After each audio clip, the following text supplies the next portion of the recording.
नज्म आपको सुनाने का मन है मेरा, एक नज्म सुनाने की ख्वाहिश है पूरी जिम्मेदारी समझते हुए, क्योंकि मैं बदायूं के बहुत करीब खड़ा हूँ। ये जगह है जो बदायूं के आसपास से आके बदायूं के बहुत सारे साथी मुशायरे में आए भी हुए हैं। उस बदायूं के एक बेटे लापता बेटे के नाम की नज्म आपको सुनानी है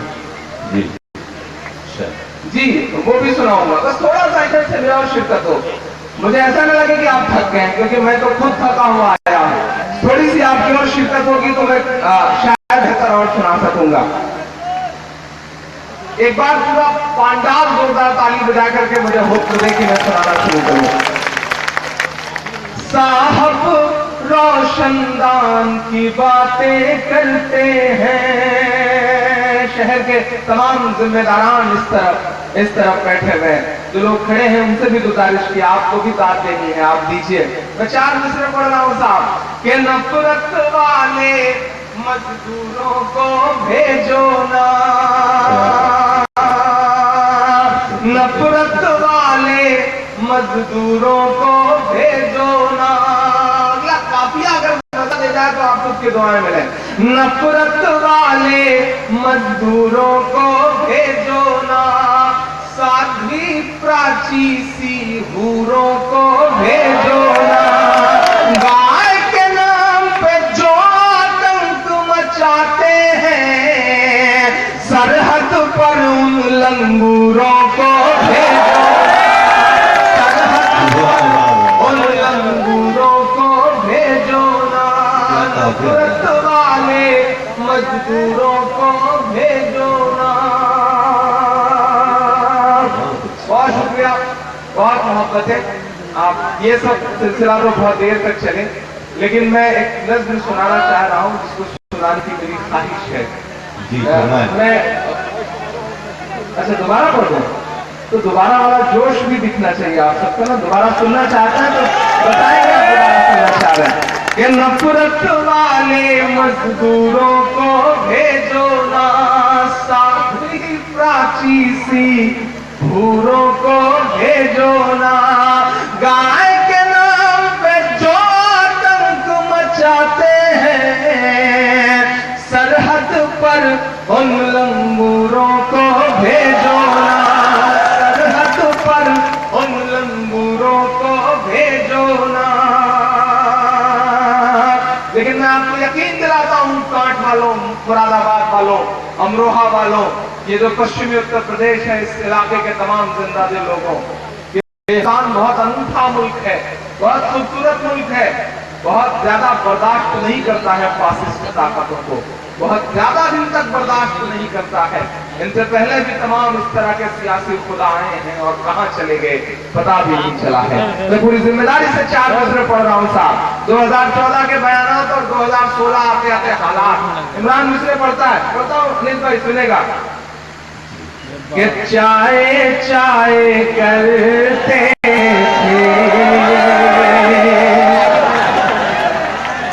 गाय गाय करते हैं, चाय चाय करते थे। थोड़ा सा और जुड़े उधर के भी लोग। मैंने कहा ना सच में मैं बहुत थका हुआ आया हूं, बहुत थका हुआ आया। बस थोड़ा सा आप दुआ देंगे, साथ दे देंगे तो मेरी थकन उतर जाएगी। मैं पढ़ता हूं साहब कि चाय चाय करते थे, गाय गाय करते हैं, चाय चाय करते थे, चाय चाय करते थे, गाय गाय करते हैं, जागे हैं दलित जब से, हाय हाय करते हैं, जागे हैं दलित जब से। अच्छा इधर है, मैं देख नहीं पा रहा था कि ताकि मुझे लगा किसी शायरा के साथ निकल तो नहीं गए, लेकिन बड़े शरीफ आदमी हैं, उम्मीद की नहीं जाती है। शरीफ भी हुए, एहतियात से भी काम लेते हैं। अरे अच्छा, एहतियात से काम लेते हैं। अल्लाह इसी तरह से आपको समझदार बनाए रखे। ये आदमी चाहे जैसे हो, चेहरे शहर बहुत शरीफ लगता है, इसमें कोई दो राय नहीं है। और हो भी क्यों ना, जिस शहर से आते हैं उस शहर की तासीर ही कुछ ऐसी है कि आदमी काम कैसा भी करे लेकिन शहर से बहुत शरीफ लगता है। तो पढ़ता हूँ साहब कि चाहे चाहे करते थे, गाए गाए करते हैं, जागे हैं दलित जब से, हाय हाय करते हैं, 3 साल बाकी है, आने दो जरा 19, 3 साल बाकी है। एक आयर अपने दिल से ये मिसरे पढ़ रहा है, इंशाअल्लाह अल्लाह जरूर कबूल करेगा मेरे इन मिसरों को। 3 साल बाकी है, 3 साल बाकी है, आने दो जरा 19, दिल्ली भी ये कह देगी, बाय बाय करते हैं, दिल्ली भी ये कह देगी, बाय बाय करते हैं, चाहे चाहे करते थे, गाए गाए करते हैं, जागे हैं दलित जब से। बाकिर भाई की शराफत, बाकिर भाई की संजीदगी और आज के इस खूबसूरत मुशायरे में उनका जो पूरा योगदान है, जो उनकी पूरी जिम्मेदारी है, उसके लिए मैं चाहता हूँ कि उनकी निजामत के लिए एक बार आपकी तारीफ दे ताकि मेहनत से शुक्र करूँ। बहुत अच्छी निजामत की, उन्होंने खुद ही कहा कि मैं बहुत शरीफ आदमी हूँ। पिछले दिनों मेरे साथ ट्रेन में सफर कर रहे थे साहब, अगली वाली ऊपर वाली बर्थ पे और एक तरफ ये, नीचे 3 बड़ी खूबसूरत सी लड़कियां बैठी थी। बंदे ने नीचे ही नजर गड़ा रखी थी साहब। लड़कियों में आपस में बातचीत शुरू हुई, अमूमन जैसी बातचीत हुआ करती है लड़कियों की औरतों की। एक लड़की ने दूसरे से कहा शादी कब कर रही हो, उसने कहा तलाश जारी है। इनके कान खड़े हो गए। तो उसने कहा तलाश जारी है, कैसा कैसा शौहर तलाश रही हो, कैसा पति चाहिए? तो उसने कहा कुछ नहीं, करोड़पति होना चाहिए। तो बोली मान लो करोड़पति नहीं मिला तो क्या करोगी? तो बोला कुछ नहीं, 50-50 लाख के 2 कर लूंगी। तो पहली लड़की ने कहा कि बताओ मान लो 50-50 लाख के 2 भी नहीं मिला तो क्या करोगी? तो उसने कहा 25-25 लाख के 4 कर लूंगी। तो उसने कहा 25-25 लाख के 4 भी नहीं मिले तो? उसने कहा मैं 10-10 लाख के 10 कर लूंगी। काफिर भाई से रहा नहीं गया, ऊपर से कूद के नीचे आए। इन्होंने कहा बहन जी जब ये रेट 1000 तक आ जाए तो मुझे भी खबर बहुत खूबसूरती से इस मुशायरे को चला रही है। सलाम करता हूँ मैं इनकी सोच को, इनकी जहनीत को। बहुत प्यारे दोस्त की तरह है हमारे, और हुक्म देते हैं तो मैं मना नहीं कर पाता, हाजिरी लगा देता हूँ। और शुरुआती दिनों में पश्चिमी उत्तर प्रदेश में बुलाने का जो जिम्मा था वो इन्हीं का हुआ करता था। इन्होंने इंट्रोड्यूस कराया मुझे इलाकों में। मैं नज़्म पढ़ना चाहता हूँ, थोड़ा सा आपसे संजीदगी मांगता हूँ। बहुत अच्छा सुना है पूरे मुशायरे को आपने। मैं 21 अक्टूबर को दिल्ली था, 22 को जामिया में मुशायरा था। सोशल मीडिया पे खबर वायरल थी कि एक लड़का गायब है पिछले 3 दिन से, और उसकी माँ उसी दिल्ली में जेएनयू के एड्रॉप पे बैठ करके रो करके बस सबसे यही कह रही है कि मुझे मेरा बेटा ला दो, मुझे मेरा लाल ला दो, मेरा नजीब कहाँ है। मुझे लगा कि मुझे उस माँ के पास जाना चाहिए। मैं उसके माँ के पास तक गया। उसके आंसुओं में जो दर्द था, जो एहसास थे, जो तड़प थी, बहुत देर बैठने की हिम्मत नहीं कर सका मैं वहां। उसके बाद निकला तो एक नज़्म बंदर आम पर आई है। वो नज़्म आपकी अदालत में रखना चाह रहा हूँ। बहुत दिल से, बहुत एहसासों से जुड़ी हुई नज़्म है। अब तक से 2 जगह पढ़ा है मैंने, मैं तीसरी जगह पढ़ने की हिम्मत कर रहा हूँ। एक बहुत संजीदा सी नज़्म, आप सुन लेंगे तो मुझे लगेगा कि मेरे आंसू जाया नहीं हुए हैं। बहुत रोया इस नज़्म को कहते हुए। मुझे लगा कि नजीब की अम्मी की जगह अगर मेरी अम्मी होती तो, नजीब की अम्मी की जगह आपकी अम्मी होती तो, नजीब की जगह कोई इमरान होता, कोई होता तो, अपने प्रधानमंत्री आवास में बैठे हुए साहब महोबा में ये कहते हैं कि मैं मुस्लिम बहनों का हक दिला कर रहूँगा। मैं तो उनसे पूरी जिम्मेदारी से कहता हूँ कि नरेंद्र मोदी साहब, अगर आप मुस्लिम बहनों को हक दिलाना ही चाहते हैं तो नजीब की माँ को अपनी बहन मान लीजिए और दिलाइए अपने भांजे को इंसाफ, वापस लाइए नजीब को। मैं पूरी जिम्मेदारी से ये बात कहते हुए एक नज्म पढ़ता हूँ साहब कि सुना था कि बेहद सुनहरी है दिल्ली, समंदर सी खामोश गहरी है दिल्ली। सुना था कि बेहद सुनहरी है दिल्ली, समंदर सी खामोश गहरी है दिल्ली।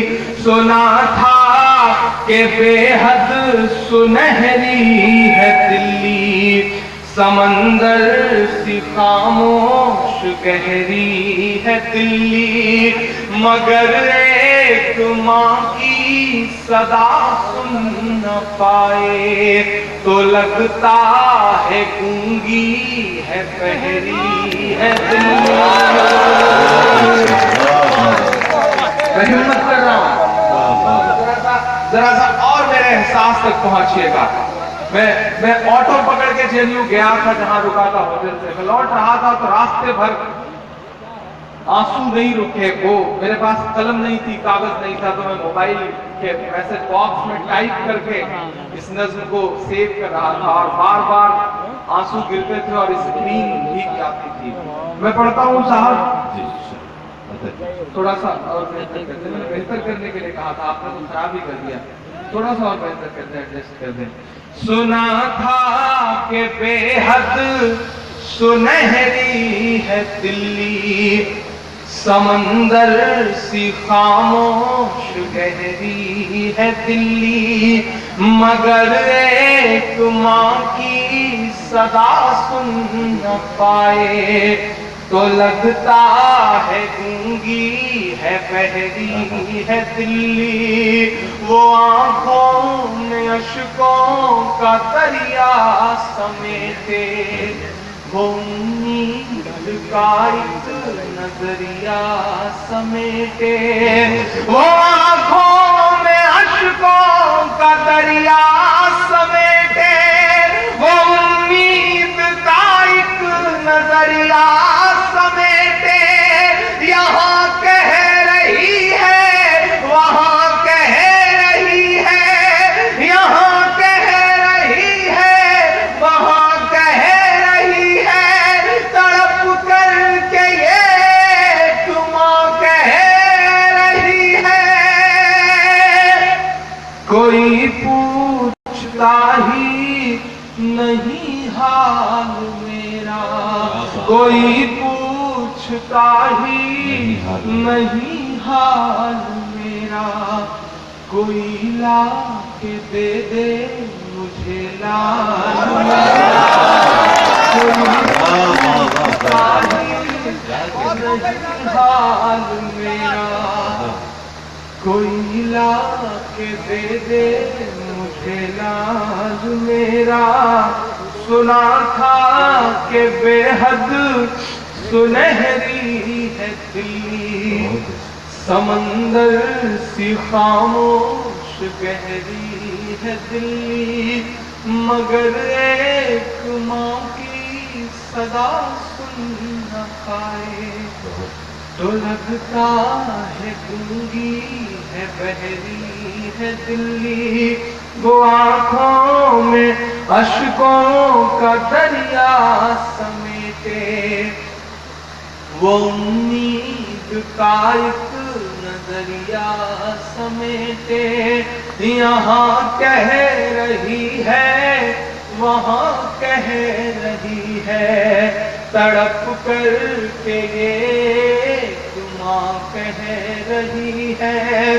कोई पूछता ही नहीं हाल मेरा, कोई ला के दे दे मुझे लाल मेरा। बंद पड़ता हूँ। जितनी देर में उस माँ के पास रहा, उस माँ का बस बार बार यही कहना था कि उसे लेके वापस चली जाऊंगी मैं, पलट कर कभी फिर नहीं आऊंगी मैं। 12 गुंडे मिल करके माही हॉस्टल में उस बच्चे को पीटते हैं रात में, और ये कहते हैं कि इसे 72 दूरों के पास भेज दिया जाए। दूसरे दिन 11 बजे से वो बच्चा गायब है। आज 13वां दिन है और हमारे देश की बेशर्म मीडिया में कहीं कोई खबर तक नहीं हो रहा। जेएनयू का प्रॉक्टर पूरी बेशर्मी के साथ कहता है कि हम FIR तक नहीं करवाएंगे। डीसी कहता है कि अगर आप लोगों ने आंदोलन ज्यादा बड़ा किया तो मैं CISF बुला लूंगा, क्रैकडाउन करवा दूंगा। कहाँ जा रहा है देश? कैसा हिंदुस्तान बनाना चाहते हो प्रधानमंत्री जी? मैं पढ़ता हूँ साहब, उसे लेके वापस चली जाऊंगी मैं, पलट कर कभी फिर नहीं आऊंगी मैं। वही है बुढ़ापे का मेरे सहारा, वही है बुढ़ापे का मेरे सहारा। वो बिछड़ा तो जिंदा ही मर जाऊंगी मैं। उसे लेके वापस चली जाऊंगी मैं, पलट कर कभी फिर नहीं आऊंगी मैं। वही है बुढ़ापे का मेरे सहारा, वो बिछड़ा तो जिंदा ही मर जाऊंगी मैं। वही है मेरी जिंदगी की कमाई, वही तो है सदियों का आमाल मेरा। कोई ला के दे मुझे लाल मेरा, कोई ला के दे मुझे लाल मेरा। बहुत शुक्रिया। आखिरी बंद पढ़ता हूँ इस गजल का साहब। आखिरी बंद उनसे मुखातिब हूँ जिन्हें इस्लाम पर बहस करवानी होती है तो पाकिस्तान का एक बत्तख टाइप की शक्ल लिए तारिक फतेह मुसलमानों का सबसे बड़ा नुमाइंदा नजर आता है। वो उसे टीवी चैनलों पे बैठा करके हमारे आपके मुद्दों पर राय लेते हैं। वही टीवी चैनलों के एंकर जो बाइक कैटेगरी की सुरक्षा लेकर के अपने न्यूज रूम में बैठ करके नाग और नागिन की खबरें दिखा करके चैनलों की TRP बढ़ाते हैं, उन्हें अपने न्यूज रूम से 8 किलोमीटर दूर जेएनयू में बैठी हुई एक मां नहीं दिख रही है, उसकी बहन नहीं दिख रही है। कितना बेशर्म हो गया है इस देश का मीडिया। मैं पढ़ता हूँ साहब, मीडिया के तमाम साथी मौजूद होंगे, मैं उन्हें सलाम करता हूँ क्योंकि छोटे शहरों में रहने वाले लोगों में आज भी पत्रकारिता जिंदा है, जर्नलिज्म जिंदा है। लेकिन जो बड़े शहरों में तिहाड़ की नौकरी करने वाले लोग बैठे हैं ना, मैं जिम्मेदारी से पूरा सच बोलते हुए कहता हूँ कि उनके अंदर सिर्फ और सिर्फ लो जर्नलिज्म है। वो पत्रकारिता नहीं कर रहे हैं, दलाली कर रहे हैं, दलाली। मैं पूरी जिम्मेदारी से ये बात कह रहा हूँ।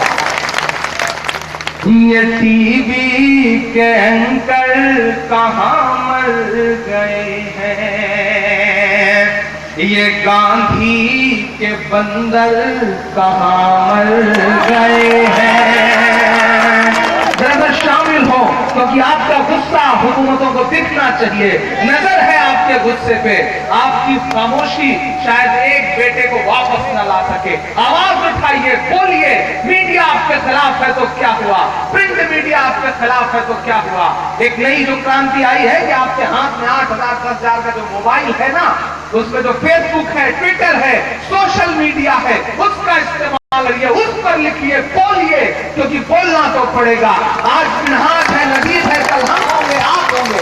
अगर नहीं बोलेंगे तो काम नहीं चलेगा। करता हूं तो आप ये दूसरे, ये टीवी के एंकर कहाँ मर गए हैं, ये गांधी के बंदर कहाँ मर गए हैं, मेरी चीख और मेरी फरियाद कहना, ये मोदी से एक माँ की रुदात कहना, मेरी चीख और मेरी फरियाद कहना, ये मोदी से एक माँ की रुदात कहना, कहीं झूठ की शख्सियत बह न जाए, ये नफरत की दीवार छत बह न जाए, है एक माँ के अश्कों का सैलाब साहब। अगले मित्र पे एक शख्स का हाथ हवा में चाहता हूं मैं साहब, मैं हिम्मत कर रहा हूं, मेरे ईमान से, मेरे जमीन से, मेरे तेवर से, मेरी बगावत से अपना साथ मिलाइएगा। मैं पढ़ता हूं साहब, कहीं झूठ की शख्सियत बह न जाए, ये नफरत की दीवार छत बह न जाए, है एक माँ के अश्कों का सैलाब साहब, कहीं आपकी सल्तनत बह न जाए। गुजर सा गया है गुलिस्तां वतन का, उजड़ सा गया है गुलिस्तां वतन का, नहीं तो था भारत ये खुशहाल मेरा, कोई लाख दे दे